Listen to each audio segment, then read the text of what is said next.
To me, the foundation from that moral authority is clearly defining your purpose and your values. Put something down and begin working on it. Because when you get in the storm, it's too late for you to go, oh, what am I about? What values do I want to define? But you're looking for the easiest out at that point, like you're in survival mode.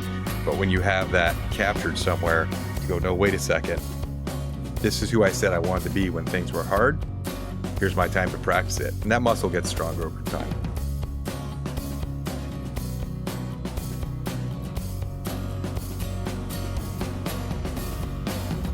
All right, well, welcome to the Beyond Listening podcast.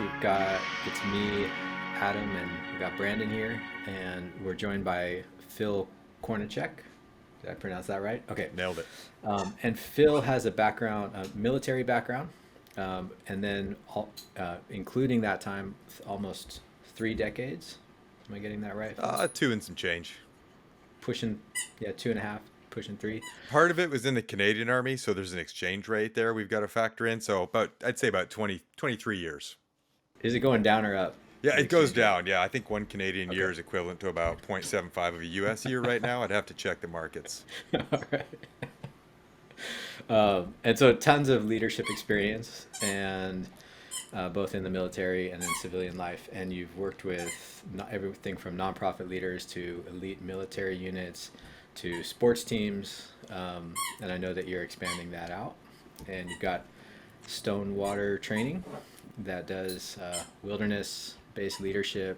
You do what sounds like some crazy urban adventures as well, and then I'm thinking coaching and team development stuff in people's offices and on sports fields and things like that.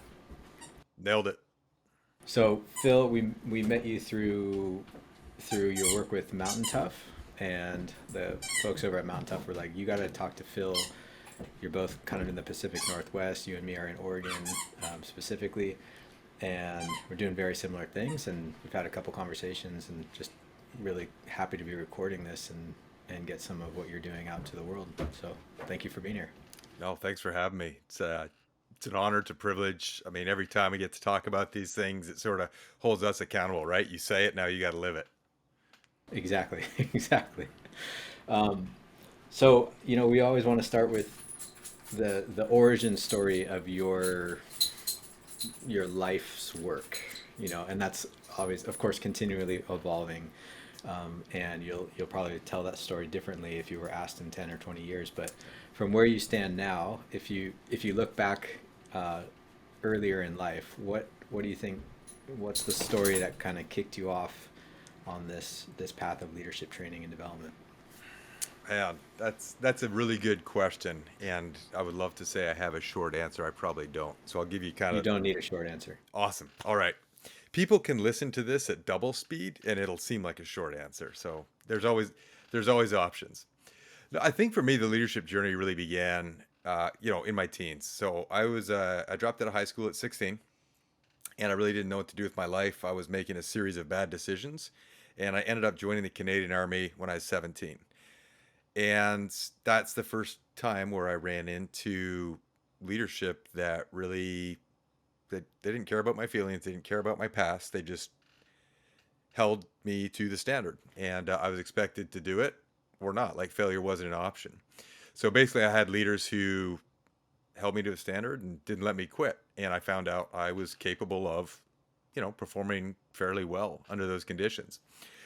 I liked the Army a lot. This was the early 90s. They had amazing commercials in the U.S. Army at the time, like people driving motorcycles out of helicopters and paddling rafts under night vision. Meanwhile, the Canadian Army had like 7 people and like 3 guns. So we're like, you know what? Let's see what they got down there. I was a dual citizen thanks to my mom being born in Louisiana. So I joined the U.S. Army. I was 19. And it was easy after doing the Army thing for 2 years. It was pretty smooth sailing. But I had leaders who were like, hey, man, you've got more potential. You got more to give. You should think about becoming an officer, which I thought was absolutely ridiculous because they just seemed to do a lot of paperwork. And then they showed me the pay scales, and I'm like, actually, paperwork doesn't look that bad. I'll give this a shot. So I went from high school dropout to now I was going to Gonzaga University because I had leaders who kind of believed in me, supported me, and kind of nudged me that way a little bit. I came back into the military, now as an infantry officer, And now I was that leader. So I was trying to figure out, through trial and error, a lot of it, how to effectively lead people. How do you provide them purpose, direction, motivation?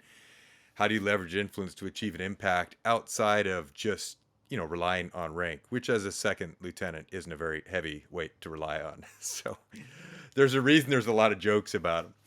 But yeah, so I started to cut my teeth. Now I was that leader. Once again, I had a commander. His name was Mick Nicholson, probably one of my top three leaders out there. Who, he pulled me aside when he go, "Hey, what are you doing with your life? Like, what do you love? What are you good at? Where your passion, your talent intersect?" He's like, "That's where you need to like go." And he sort of encouraged me to apply to the Rangers, which was special operations organization in the Army. And I was like, I think I'm wildly underqualified for it. I don't think I'm good enough. And he's like, well, you don't know. The only failure is the failure to try. If you think about it and don't try, you'll never make it. He's like, train up, do your best, leave nothing on the table. And that advice stuck with me, from that point on. I tried out, I got in, I served there. I was able to, that's where we started this post 9/11. So we started deploying. Now all those leadership lessons were being tested in combat. And your ability to influence people when they knew their lives and the lives of their brothers and sisters were on the line. And again, trial and error, just the costs were a lot higher when you made mistakes. And so those are deep scars that carry lessons that resonate with you and are a big part of why I do what I do today. One of the notable folks I worked with was Pat Tillman in Second Ranger Battalion. So a former NFL safety who joins the Army post 9/11, serves his country as a Ranger, so at a very high level, and ends up dying due to friendly fire in eastern Afghanistan. John Krakauer writes a book, I think it's called Where Men Win Glory. It's well written, in my opinion, the story of Pat.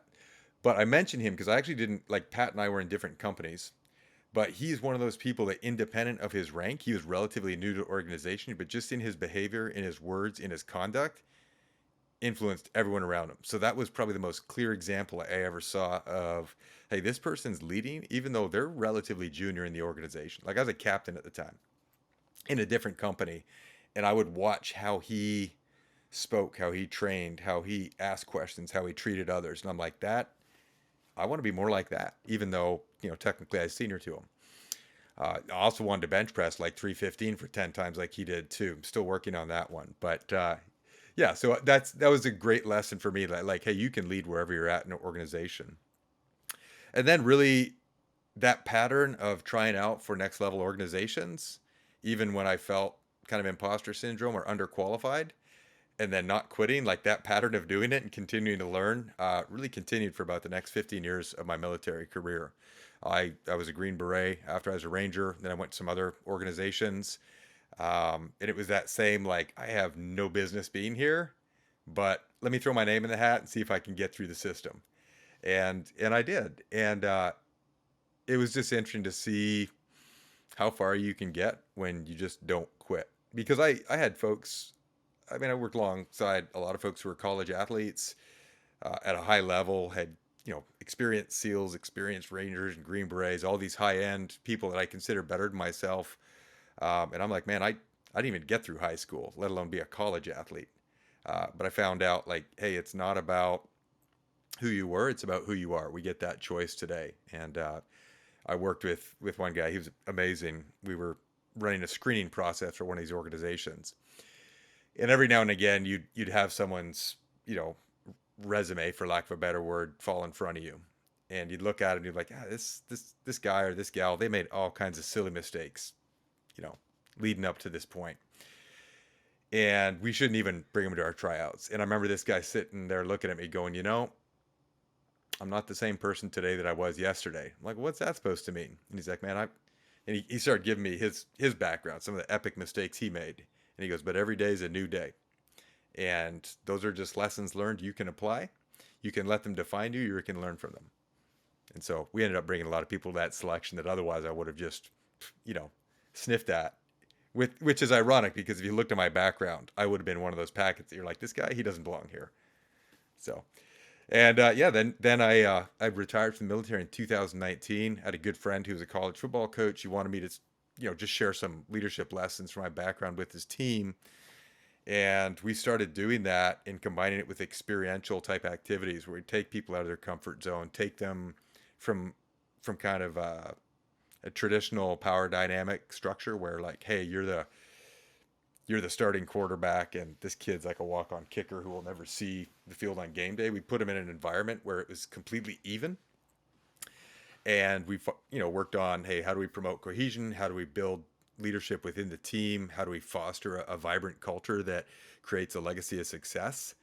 And we were just doing it for fun, and it worked really, really well. I mean, they went from unranked to they've gone to the national championships twice now in the space of about 5 years in the FCS. And we both were like, hey, there's something here. He encouraged me to start my own company, which, you know, roundabout way led to the formation of StoneWater. So now I work with, as you said, individual leaders and kind of that coaching or one-on-one training basis. I work with leadership teams. Typically, we'll have like the leadership of a given organization, and we'll be going through different kind of goal-focused systems. And then the funnest part of what I do is when we go on expeditions and we grab leaders from different industries, smash them together in a small group, and go into the wild and let them lead themselves safely, but pretty challenging, and see the lessons that percolate down from that and the relationships and the connection that are bonded are so amazing. I think I'm preaching to the choir though. So, as I said, was not a short answer, but thanks for the question. Yeah, it's great. Brandon, you want to jump in? Yeah, as you were telling the story of Pat Tillman, it made it the part that stood out to me, or one of the things that stood out to me, especially in the military, is the difference between positional authority and like moral authority, and how that influences people. And so I was just gonna maybe ask you how you have either worked on developing that ability to be that moral authority versus the positional authority. Because it's really easy to say, hey, you know what, I'm this rank, do what I say. But it's much different if people just follow you because you carry that sort of moral authority. And so I would just get your take a little bit around that sense of moral authority versus positional authority. Yeah, no, I think you bring up a key point there because moral authority is really independent of position. I mean, ideally the two are aligned, right? You are in a position of authority and you also have a strong ethical, moral, legal foundation. So you also are the, the beacon there. Um, we Positional authority, we used to play what's called paper rock rank. It'd be like, all right, there'd be a lot of debate about a decision. Well, let's play paper rock rank and see who wins. And of course, it's the positional authority that always wins. But when you see moral authority come to play, and I think typically you only see it when there's crisis or friction. Like it doesn't, because it's always running when things are going well. Moral authority is, I mean, it's there, but it's not in your face. It's when you come to that hard decision, you're like, do we mention this? Do we bring this up to higher, or do we just kind of cover this up? Or, do we take the easy wrong or the hard right? And it's really interesting to see those moral leaders who are just like, kind of shake their head and put their foot down. And usually in the moment, you get that queasy feeling in your stomach, like, oh, I know this is right, but there's going to be serious consequences, most of which we make a lot worse in our head than they really are.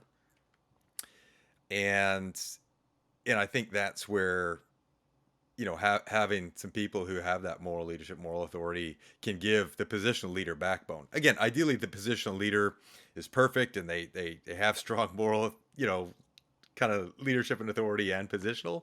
But we're human, and sometimes you kind of find yourself, you kind of justify, the easier wrong or the easier thing today. Um, in lots of ways. I think it's a muscle like any other leadership where you just have to practice looking for hard decisions and then say, no, this is what's right. This is what we're going to do. Practice speaking out loud and being eloquent, not you're not confrontational about it, but being firm. And I think that yeah, it's a muscle it takes honing, but I think I'd like to say it gets easier over time. I'm probably saying that because right now I'm not in that sort of challenging spot. Um, Yeah, thanks.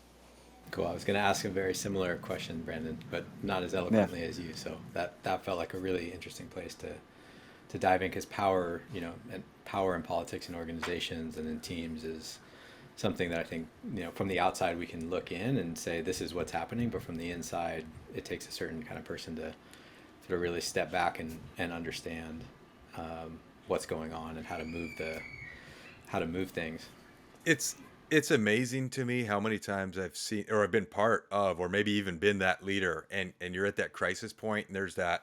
that hard decision and people are kind of wringing their hands like what do we do? And it especially when there's it could go either way and that person who has that moral that strong compass and they're not afraid to because usually there's several who feel it but they just don't want to step up and say it but that one who's Yeah. like hey i don't think I don't think it's the right decision. Here's why. And ideally they've built credibility and it's amazing how quickly you can see that tide shift within the organization. They're like, you know what, Hmm. you're right. You're saying what we're all thinking. Like, send it. And I strive to be that person. But when I see someone like Pat Tillman, and like I said, I didn't even know him that well. It's just a lot of it was observing him at distance. We talked maybe 5, maybe 10 times. But every conversation had, you could just tell that edge was there. And then the more I learned about him, a lot of it after his death, you're like, okay, that's what I was seeing, hearing, and feeling. It was present, even if it wasn't coming out in exact words or actions all the time, because the opportunity didn't present itself. So how do you help, or do you help cultivate that same quality? Brandon called it moral authority. Um, there's probably a range of different types of different ways of talking about it, but that leadership quality, that doesn't depend on position or rank, but is really about that. I think I want to call it mindset because that's the label that where I first saw you. But how do you cultivate that in an individual or within a team in your work? So the first place I really like to start is probably the hardest place, and that's that whole, hey, what's your purpose? What's your why? Why are you on this side of the grass? And it's independent of your position. It's independent of your industry. It's even independent of like your family, whatever field you've chosen to go into. It supersedes that. That purpose applies to everything. Now, I'd argue, for me personally, my family is the most important place for me to live my purpose and my values. But they're more than that because we could get hit by a bus tomorrow and I could lose everything near and dear to me, but my purpose would live on. It would hurt. It would hurt real bad.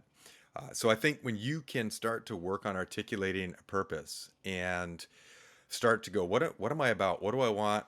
What's my epitaph going to be? What's the story of Adam or Brandon or Phil all about at the end of the day? I think that's a good start. And then going, okay, if this is my why, then what are the values that I want to govern my thoughts, my words, and my actions? What are kind of that what's that compass? And I love the analogy. I use it, all the time when we're out there because it's so true. The analogy of a compass is great. Like when you do your math right and you plot things right, like it tells you where to go. But so many times we find ourselves looking at it and you're like looking at the train going, like I'm not going up that slope. Like I know a better way. I'm going to shortcut around. I'm going to bypass. And then we find ourselves in just a mess going, yeah, it's 2 in the morning. I got a water moccasin wrapped around my leg. I'm in a swamp, and I'm like, probably should have listened to my compass, and I wouldn't be here. Like, so I think when you have the purpose, which is sort of that why, and then you got those values, kind of that moral compass, saying, hey, this is how I'm going to conduct myself. And when you define them before you're in the crisis, because when you're in the crisis, your optics all messed up, right? Your framework is getting rocked, and so if it's not in place, it's hard to call it up. But when people can define their values and I go, hey, I know I make my decisions based on faith, integrity, discipline, love, excellence and courage. Like I know when I'm faced with a tough decision at home, at work, wherever it is, and I can kind of catch my breath and just look at that framework, my decisions become pretty clear. They're not easy, but they're clear. So I think that lends itself to moral authority. If integrity is a non-negotiable to you, then when you get in that situation where, man, maybe this would be a lot easier if I said nothing, and then you look at who you want to be, what that compass says, you're like, no, the better me steps up and acknowledges this or owns it. So I think to me the foundation for that moral authority is clearly defining your purpose and your values and not being scared by the enormity of that task. Because a lot of people are like, whoa, that's huge. And it absolutely is. It's an ongoing, to me, it's a lifelong process. But I'm like, it starts somewhere. I'm like, put something down and begin working on it. Have your fallback, because when you get in the storm, it's too late for you to go, oh, what am I about? And what values do I want to define me? You're looking for the easiest out at that point. Like you're in survival mode.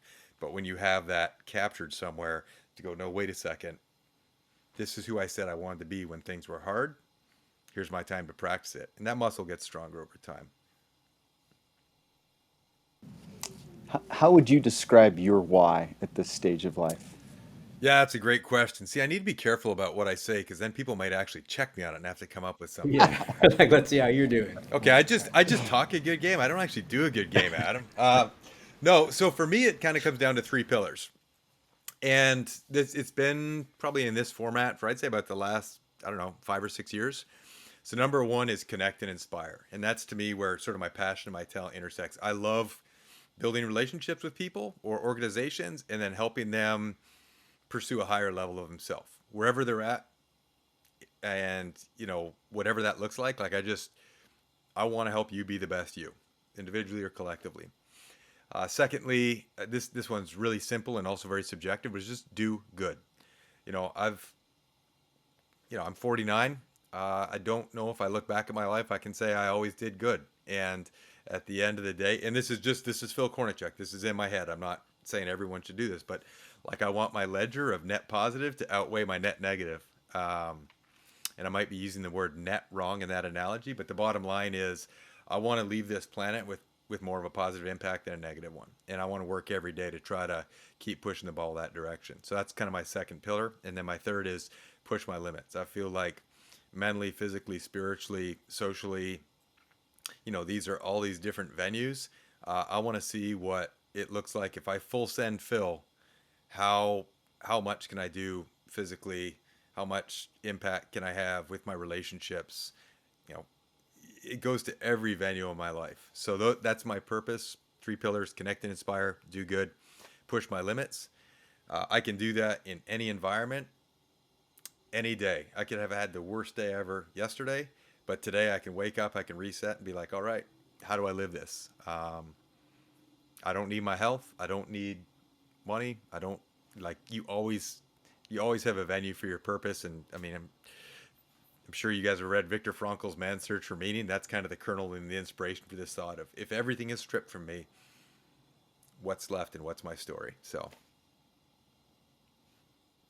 I love that book. My favorite quote is, the last of human freedoms is to choose one's own attitude in any circumstance. And I've used that over and over in, working with individuals. So yeah, I love that concept and that idea that it's all about your attitude and your ability to choose it. You get to choose every day. yep. Yeah, it's I will do a lot of work with leaders about control the controllables. And when you pare it all down, it's literally it's your thoughts and your words. There's not a lot else. Maybe maybe your actions. If you're physically capable, you might have your actions, but we don't get to pick the circumstances. We do get to pick how we interpret them. Is this an opportunity? Is this a blessing? Is this something I get to overcome and grapple with, or does this stop me, cripple me, poor me? Like, just embrace it. How do you help people find that purpose? Their own. It's usually the first block I'll do if I'm working with the leaders. So we've actually got like a personal mastery course that StoneWater runs.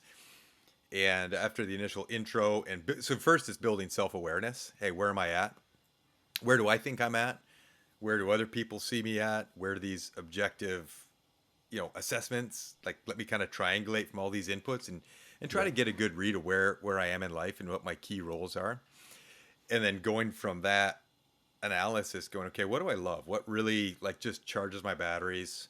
What do I seem to be just good at for whatever reason? Those two aren't always the same thing. And then kind of where do I best feel fulfilled? So it's kind of an ongoing thing, and it's interesting because people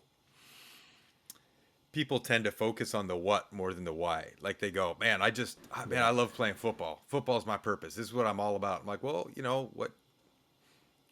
what if you get hit in a bad way and you can't play anymore. Like, is your life over at 27? They're like, can we just not? Most people don't want to talk about that. I'm like, no, let's peel it back. And then a lot of folks with families are like, oh, my purpose is my family. I want to raise my kids to have more opportunities, a better life than me. And I think I feel that way but that's a what? I'm like, hey, so you want to leave a legacy of betterment. Which people know, they're like, no, I just want my kids to have a good life. I'm like, hey, it's a hard conversation, but we're not guaranteed that, anyone around us is going to be there tomorrow. So let's be careful about putting all our chips on one person or, a spouse or something like that. And that's a really tough conversation, and it gets really hard. I've had two friends that have actually lost kids in the last year, and and one of them, I had the conversation about purpose before he lost his kid. And you obviously want to be wildly sensitive, but he was the one who brought it up. Like, I get it. And it's about what do we do with this now? The purpose goes forward if it's been anchored in the right place. You make me think about, we talked a little bit in one of our previous calls about the wilderness fast, and it comes from a sort of archetype of the vision quest, right, or the rite of passage, and the way that I learned it was that meant boys had to be stripped of everything to find their purpose. The women tended to have, they could kind of find their purpose, more easily, but it was the boys that had to go out, go through some major trial and come back, and the community would actually help them find their purpose through whatever happened out there. Like Oh, wow. give them a name, they give them a new name, give them like, you're this, you're that, you're going to do this. And I think about that a lot, and especially in terms of what you're saying, in terms of the crises that everyone's facing, but in particular, I think, young boys, there's more and more coming out, young men, there's more and more coming out about them, just, yeah, really, really suffering right now, not, being really scattered, kind of living online, or, there's all just turn on the news any day, and it's usually boys or men that are, you know, committing the atrocities. So it sounds really important, that's what that question doesn't require a 10-day, going 10 days with just a loincloth and a spear into the woods and trying to survive. But just, that question of when everything is stripped away, who are you? Why are you here? Yeah. Kind of brings it home. It's interesting you bring that up because I do think in crisis, a lot of times we do start realizing, like, whether it's intentional or not, I think crisis gives perspective, right? Like, extreme Yeah. hardship gives you, and when you almost die, you sort of go, whoa, hey, what is this all about? And what if that was my last day? Or when you have absolutely nothing and you're like, alone with your thoughts, you kind of see things. The challenge is, you can wait for that to come to you, or you can seek it out and go, okay, how do I test myself? How do I put myself in these conditions, safely, obviously, but to dig deep and to explore. It's, it's job security for us, I guess, but How, it kind of leads me to the next question, and which is about the wilderness. So I think in here too, there's a sort of, I guess, two questions here. One is wilderness and the physical. We're talking about mindset and kind of cognitive thinking through things, but how do you build those two? Why are those two things so important for your training and for what you do, for your purpose? I think, on several levels, really. I think first off, in the just day-to-day life we have, there's so many inputs, distractions. There's just so many things around me, right? Like, we're talking right now, trying to have a conversation about deep things, and I've got emails chiming in. My phone's off to the side. I turned it off because I've learned that the hard way. But there's just so many distractions in our day-to-day life, And if you can get away, like even when I'll do executive coaching with people, I'll be like, let's just go walk in, Forest Park in Portland, for example, or wherever. Like, let's just here, let's jump. I got these paddleboards set up. Let's just get away. So removing yourself from the distraction, first off. Secondly, I think there's a sense of perspective that comes from being in the wilderness, and it doesn't have to be like on the side of Denali.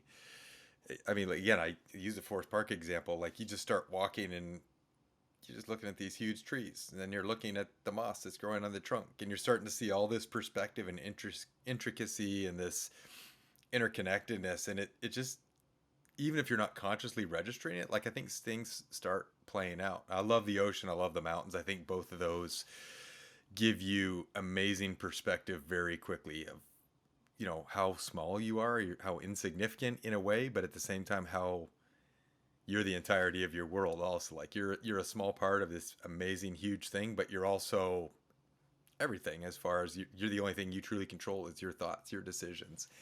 And I think wilderness, especially if correctly framed, can give such perspective. I'm not a guide. I'm not a, I love the leadership stuff. I love being outside, but I'll always work with guides who, they are the experts on the water. They are the experts on the terrain. I've got one out in Yellowstone that every time we go out there, and we'll be off road, off trail, like we go cross country in Yellowstone, and he sees the world in such layers and gives such perspective to people.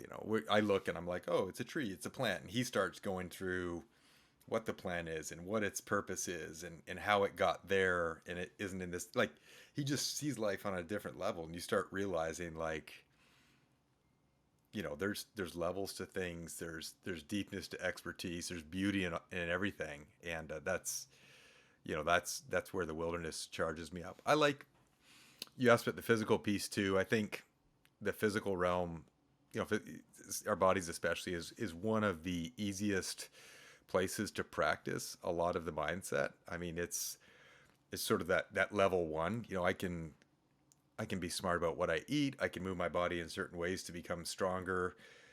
Even this morning, my wife and I were in bed laying there warm and comfortable. And I'm like, I just don't really want to get up and work out. Like, this is perfect right now. And you get to practice that discipline of, like, nope, you're going to get up, you're going to get on with your day, you're going to be productive, you're going to push yourself to do hard things today to be better tomorrow. And I think in the physical realm, it's that most tangible way to do that.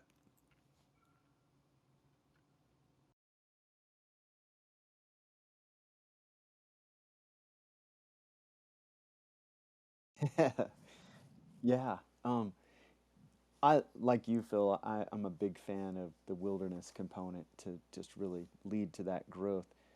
I guess one of the questions I would have for you is, how do you find balance in the physicality of the wilderness versus the people who show up? Because I know sometimes with the groups Adam and I have led, we got a range, and we try to like tell them up front, hey, this is not Army Ranger school. This is, we're not really trying to like break anybody, but balancing that wilderness edge so that there is that challenge, there is that piece that really does push them, but it's like, I'm just curious how you balance that. Yeah, no, that's it's a really good point. I've certainly encountered that before, where we'll be working with a group where you have, someone who's had a fairly sedentary life in their early 60s, and then you'll have a 30-year-old Iron Man, and she's like competitive triathlete, and they're in the same group. And how do I make it so they're each, being challenged in their own respective ways without, one dying or one being bored?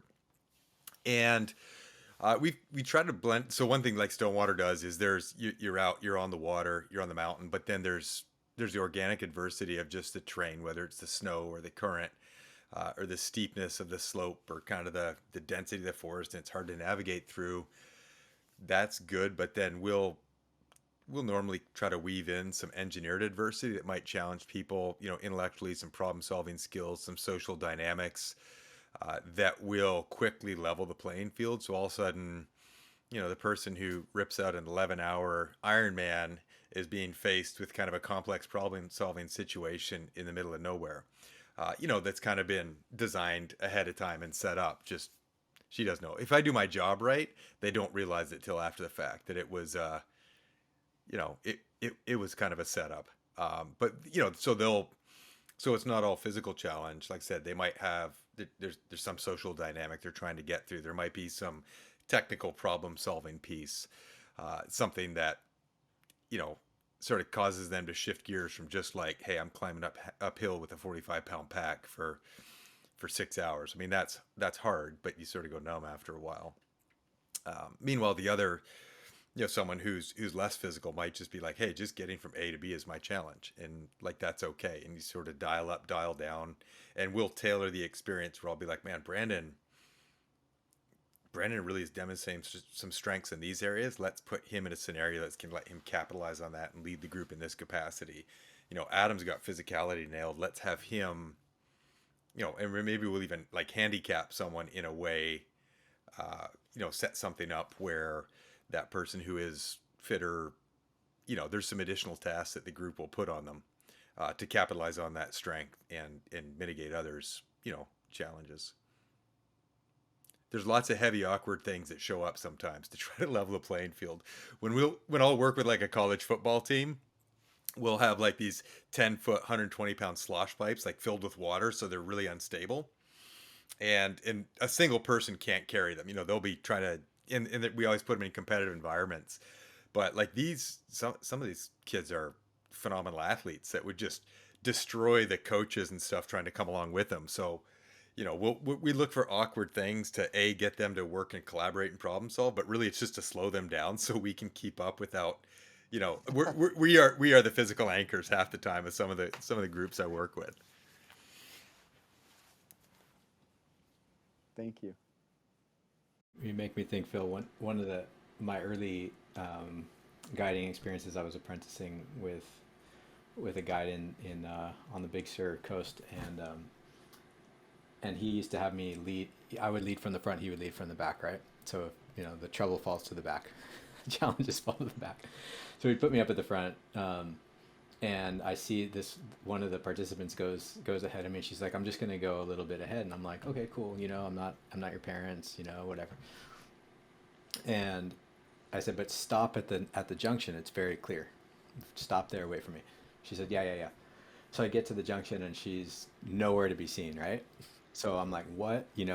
I think, I'm a rookie. Like, what am I? I failed. I wait for the next person. I say, stay here. And she was like a mile or two ahead. I had to run, right? And I catch up to her and I'm like, she's like, this is too slow for me. And I go, there's going to be a lot of pacing. We're going to find our rhythm. You can go ahead, but just for this first stop, I really needed you to wait here. And she goes, this is just like my husband. I'm always waiting for my husband, and I'm not here to wait. I do enough of that at home. And so she I say, okay, let's you could talk to the main dude, right? And they talk, and she dropped out of the program on that Oh day. It was just wow. like, I'm not here to do this work. I'm not here to go slow. Oh, that's So in funny. that case, I learned that, hey, some people's work is going to be going slow Yep. actually, and some people, and maybe they need some additional support. Anyway, it's just a little anecdote. And actually, when you said that, it reminded me of one thing. So, Brandon, what we'll typically do with the StoneWater events is they'll be leading themselves through it, and so they'll be navigating. We'll give them upfront, navigational training, both before they show up, and then we'll do a class and practical exercise in person, depending on the length of the event.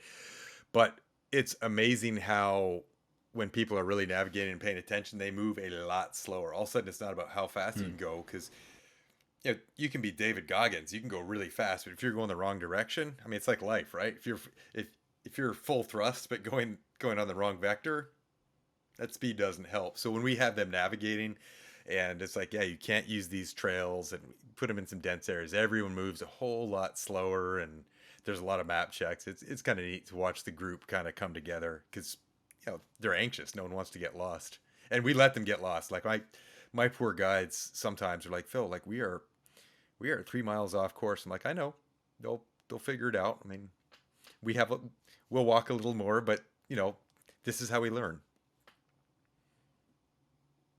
Some guides only work with StoneWater once. Yeah. Yeah. So one of the questions that I've been thinking about as you've been talking about these experiences, Phil, is like if I come across an individual, like who would stand out as someone to recommend to come to your course? Like, who are you looking for? Yeah, I think it's someone who's looking to challenge themselves, in that leadership capacity, who goes, I'm pretty comfortable, I'm doing well. So they're kind of in their comfort zone, going, I need something that's going to push me a little to that next level of growth. I want some ambiguity, I want some challenge, I want something I can prepare for, and I want to connect with other folks. What I've found is a lot of people, especially when you start getting to C-suite on these different organizations, they are lonely as hell. They're in leadership positions. They have lots of people around them, but they don't have that close connection. Either it might be a competitive industry, it might just be the culture, the social dynamic, but it's lonely. So what I love, probably my favorite thing, is watching this group of, it could be anywhere from 4 to 12 people coming together, going through this. A lot of the challenge is really just the ambiguity, and we create things scarier in our head than they are in reality. So there's a little bit of anxiety, tension. They've got that shared experience, and we facilitate some pretty real conversations, and they connect to others really closely. And so I think that would be probably the ideal person. Is it's like, hey, you're in a leadership role, you're looking for a way to stretch and grow, something a little out of the ordinary. And then if you're looking to connect, I think there's some exceptional opportunities in what we do, and in what you guys do as well. What's do you have, can you think of a kind of peak experience with a client, individual or group, where you saw some magic happen? Yeah, there's a lot. I've got to go through my Rolodex here. Yeah, you probably yeah. It's one that stands out, spontaneously right now in the moment. Yeah, I'm thinking it's probably one of the more recent events we ran. This was on the Santiam River in Oregon, and it was a group. I think there was 7 of us, but some of them had no familiarity or comfort with the water. Like, they were like, "Yeah, my this is not my happy place."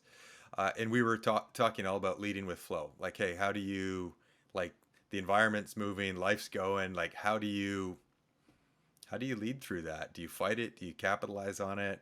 Can you read it and really see it? So there's a lot of anxiety initially. We spent the first while was on kayaks, so it's like leading yourself. And then we transitioned to where we're doing all this work on rafts. And it wasn't a crazy river. I mean, it was spring on the Santiam, so I think we were getting up to like class 3. But we progressively would increase the heat on the group, especially as their competency level and confidence rose. So this group that had been apprehensive about being in the water, period, was now, and they were guiding themselves. Like, each, yes, we had guides there, but just the nature of the river, they were in small rafts, each guiding themselves. And then, like, the cumulative event, we had where they basically had to do a rescue rodeo, where I was in a solo raft. I bail, I flip it. They've got to rescue me, get the raft, flip it over, coordinate and synchronize it. And ideally, before we got into the next set of rapids, the river was flowing faster than expected. We ended up getting to that rapids while they're doing the rescue rodeo. But it was just pretty wild to watch this group of relative novices. And I think they had one or two that did have some experience, but it was the inexperienced ones who took lead on that whole, recovering me, securing the second raft, getting the gear, flipping it, and it was seamless. Now, if we had told them, 3 or 4 days prior, like, this is what you're going to do, showed them a video of it, they'd been like, yeah, it's not happening. Like, there's no way. I'm not even going. This is crazy.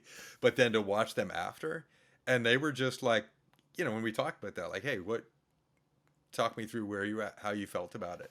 And they're like, yeah, no, it's pretty straightforward. I mean, we had practiced the components, we had talked through, we'd rehearsed this piece, we know who was doing what, and it just kind of flowed. And when things fell through, we just adjusted the plan. And I'm like, I just want to talk you through in sequence what you did, and ask yourself, 96 hours ago, would you believe it? And just watching them, like, oh, yeah, it is pretty wild. And then, of course, just when they got comfortable, then we take them somewhere else, threw another curveball at them on the way home to get dinner. But that's another story. Do you stay in touch with folks after a program Yeah. and kind of do the follow up Yeah. and So watch it?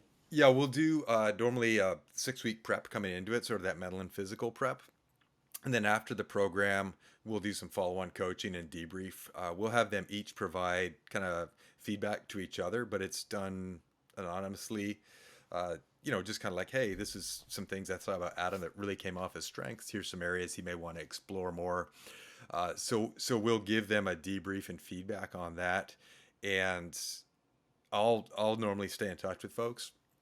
A lot of them will come on for follow-on coaching or additional courses that StoneWater runs. But what's really cool is finding out the ones that stay in touch with each other. So that program I just shared with you, I stayed in touch with all the individuals, but what I didn't realize is the depth of relationships they were forming. So there was one of the participants was a leader up in Canada, worked in the oil sands, I think in Alberta, ran a team out there of engineers, and he was like closely connected to this financial advisor in Arkansas who came through, and it is like deep, like he was Arkansas, but so he's talking this him and this Canadian guy are like tight and working through all these life and business problems together. And then there was another a leader in the education field down in California who was tightly tied into someone who ran a survival school in Colorado who'd come through a thing, and they're connected and talking and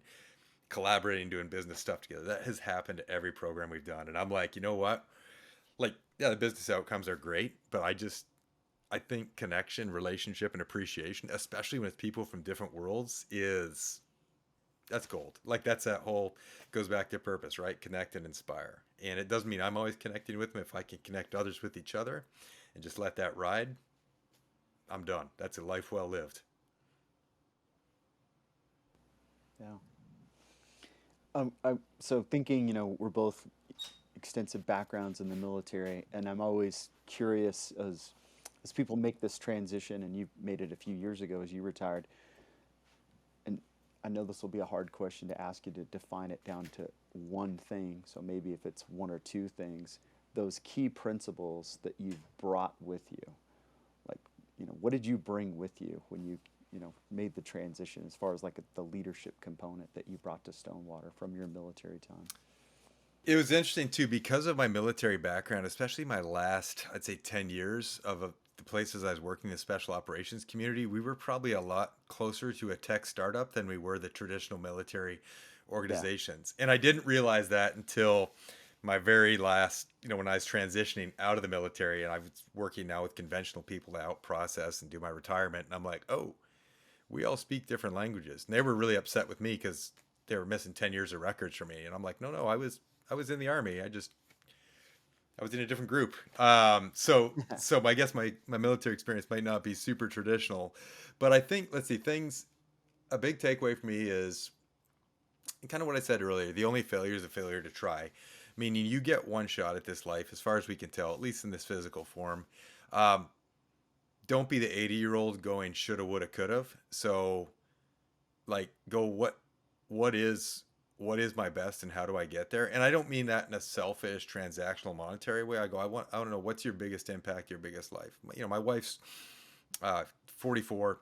She's a third year med school student now with 8 kids, and part of that was a conversation of don't leave anything on the table. Don't like so that the thing with the military there is, I shared how I tried out for a number of organizations, and every single one I felt wildly unprepared. I'm like, I have no right to be here. Whether it was becoming an officer, whether it was going to the Rangers or trying not to be a Green Beret or other stuff, I was always like, I'm not good enough. And then I'm like, you know what? Screw it. I'm just going to give it a shot. And so don't be afraid to try. Don't regret. There's one, I never tried out for, there's a competition called Best Ranger Competition in the Army. It's kind of like Special Operations Super Bowl in my mind. There's a guy, a coach, who actually just won it this year. So I'm like super pumped about that. And I didn't do it because that was one I made all these excuses for why I couldn't. I don't have time to train up. I'm not good enough. Those people are all here and I'm there. And I didn't do it. My one regret from the military is I didn't try out. So something I carry with me is, the only failure is the failure to try.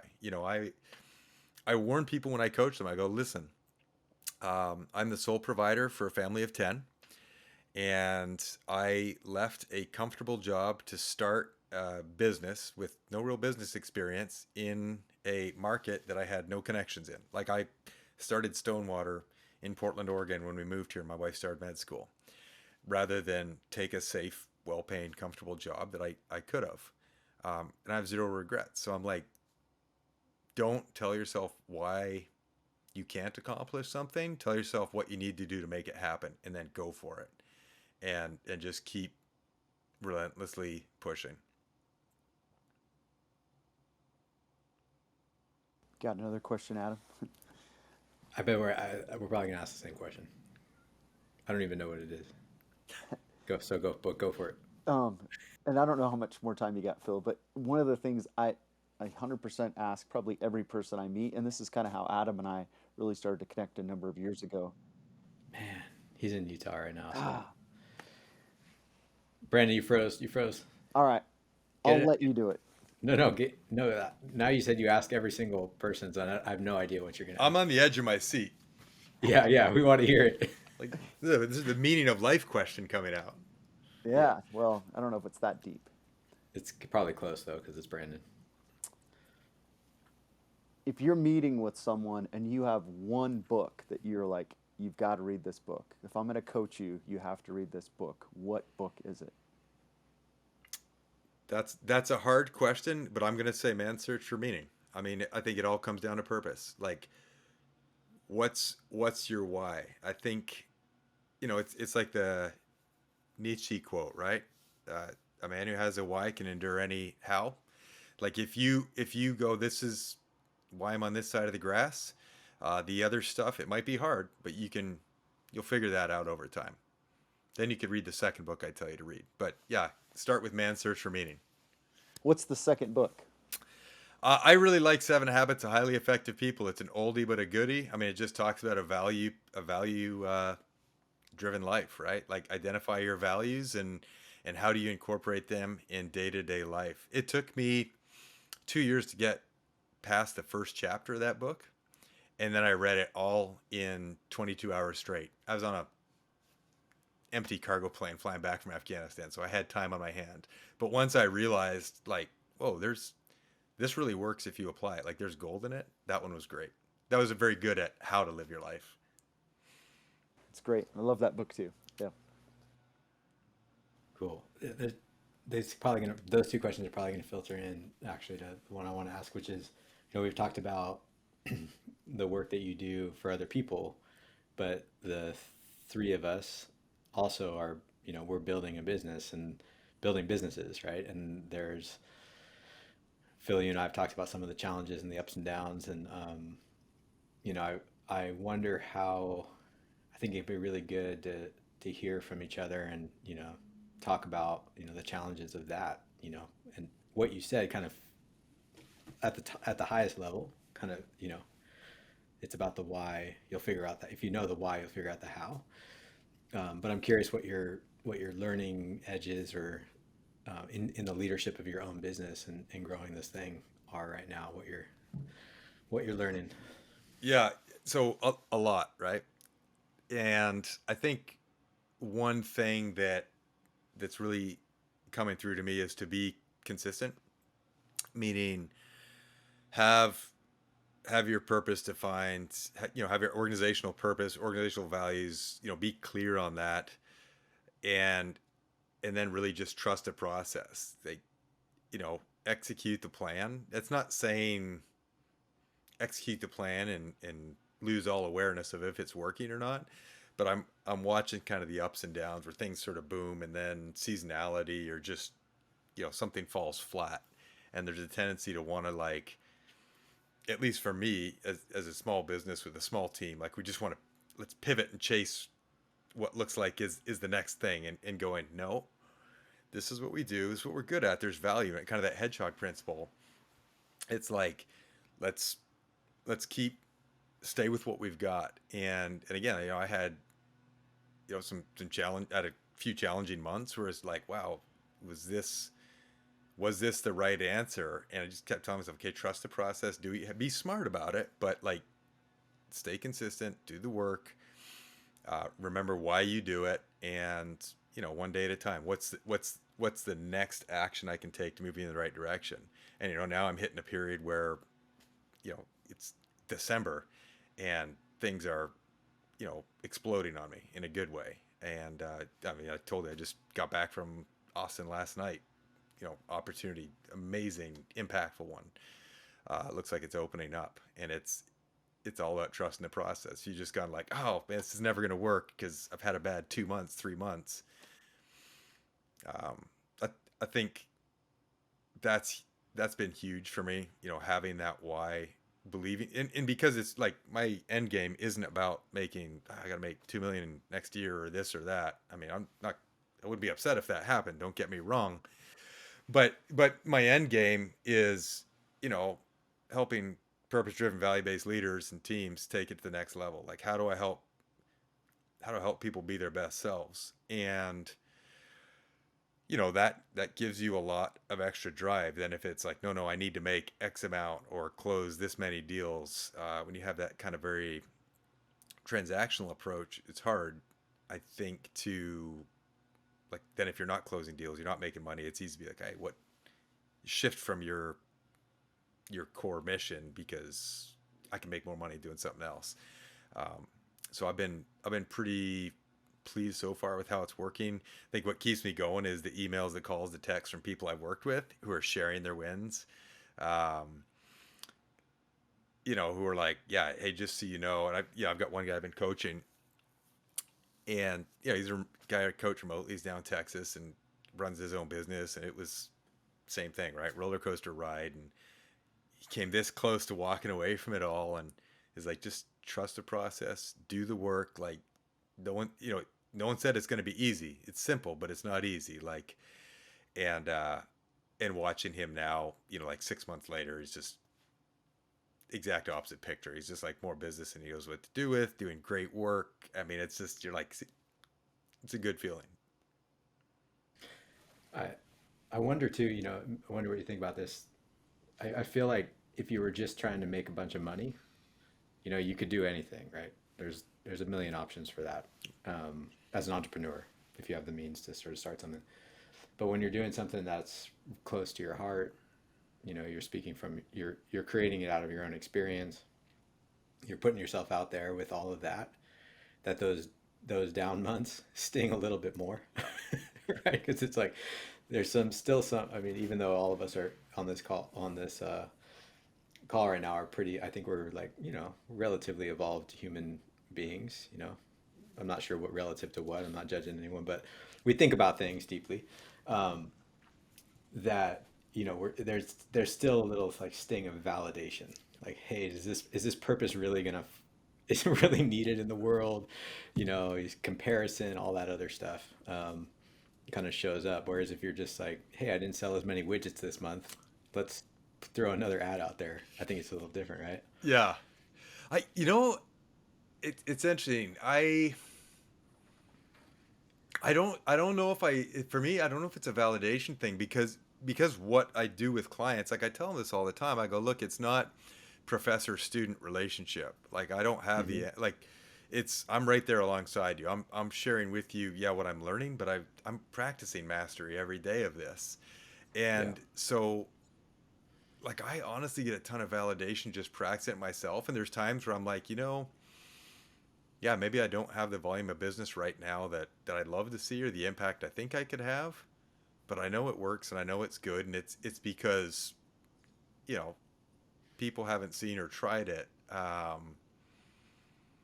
I just finished a book by Michael Gervais. Is the first rule of mastery is, and I might butcher the title, but it's the first rule of mastery is not caring what other people think, and he does a really good job there Yeah. where he talks about like, hey, you just be authentic, fully realized self. And a lot of it's taught more as an individual, but like I think of it, as StoneWater, as as your guys' business. Like if it's good, like stay with it and kind of work on having that internal validation. That's me saying it because it's been a good month, Adam. Yeah, last month I'd be like, this sucks, and no one likes me or what I Yeah, sell.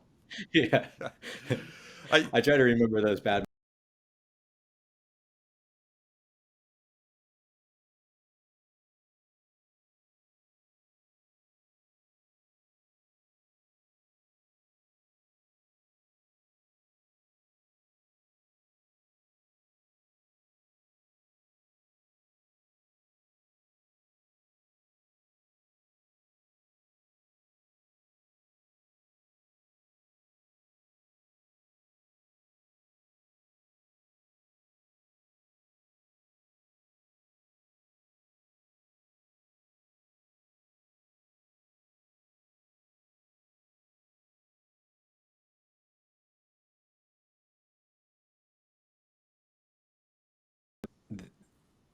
We think about it in terms of the month. You look back on a career like Apple or something or a company, and it's like, yeah, 30 years. Well, now they're successful, but on the month to month, it's a little bit different. So there's a mindset thing in there too, for us that are doing this, that trying to see that bigger picture and remembering that it might sting right now, but next month's going to be different, or next week's going to be different, or even tomorrow when you get that email from a client that's like, hey, I'm killing it right now.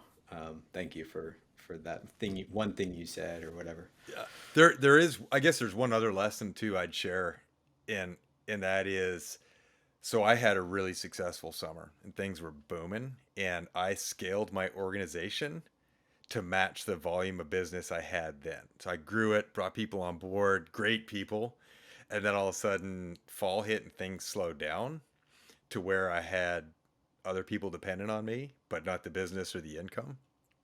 And there was some really hard decisions there and some tough conversations, because like I loved and cared about these people, genuinely did.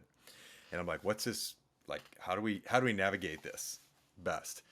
And like I said, there was, we got through it. There was some cuts and bruises, but scars heal and you learn from them. But that was my big takeaway, is like, hey, don't plan based on your best day. Plan on, where some of the challenges are, and make sure you have an organization that, you know, can sustain itself. Because I definitely got sort of overinflated based on my best success, and I share that candidly. Like it was an ignorant mistake on my part, and certainly learned it the hard way. Yep, those are the best lessons though. And there's not a lot of us, I think if you listen to or you read about entrepreneurs, people telling you how to do great, but then sometimes we just need to share those bruises with each other, and Yeah, got to touch the stove. Is it really that hot? yeah, Like, oh yeah, it's really yeah, hot. yeah. I like that. I like that. Yeah, there's a quote that says, "The best lessons, or the lessons most learned, are the most painful." Yeah, I think it's, That's what how I is like it? to define Adversity is a good teacher, but a hard one, or something like it. Benjamin Disraeli has a quote out Yeah. there. Yeah, too similar. it. Best way to teach kids too. The Yeah. law of I'm like, natural consequences. yeah, try it. Yeah. Well, let me know how Don't that work. die. Let me know how that works out for you, Cotton. It's a bold move. Well, anything else from you, Brandon? Any other questions for Phil? No, thank you. Yeah, thank you. Yeah, and I might get this at the front of the podcast, but Phil, we're uh, we're gonna have Phil help us with a program in 2024 called Strength to Serve. So you're gonna be, we still haven't figured out the topic yet, but maybe something we talked about today. As part of our 4-month course, you're gonna do a module and a live session. So we're really excited to kind of get more of your mindset and experience influencing what we do, and hopefully you'll join us on one of those 3 to 4 day wilderness fasts at some point. I'm looking forward to it, except for the not eating part. That's a little scary for me. For someone who eats every 45 minutes, there's a cold shiver when you say fast. Well, if there's anything we can do to scare you, just you know where to find us. There you go. There you go. It's just, hey, I'll wrestle a grizzly bear, but don't tell me I can't eat after. All right. I appreciate you guys. Thanks so much for the opportunity, Adam and Brandon. So good meeting you as well. I look forward to connecting here in the near future. Yeah, thank you. Thank you for being here.